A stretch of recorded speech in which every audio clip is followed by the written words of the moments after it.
Today, I'm going to show you how to add 3D elements in Wix step by step in a simple and relaxing way. First, open your Wix editor and let your website fully load. On the left-hand side, click Add Elements.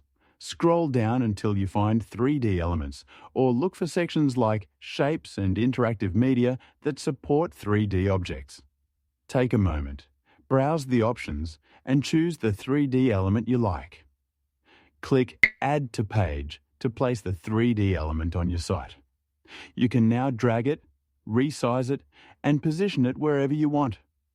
Next, click on the 3D element to access the Settings or Design options.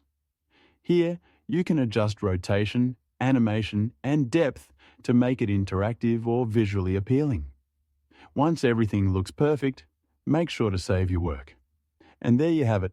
Your 3D element is now ready to enhance your Wix website.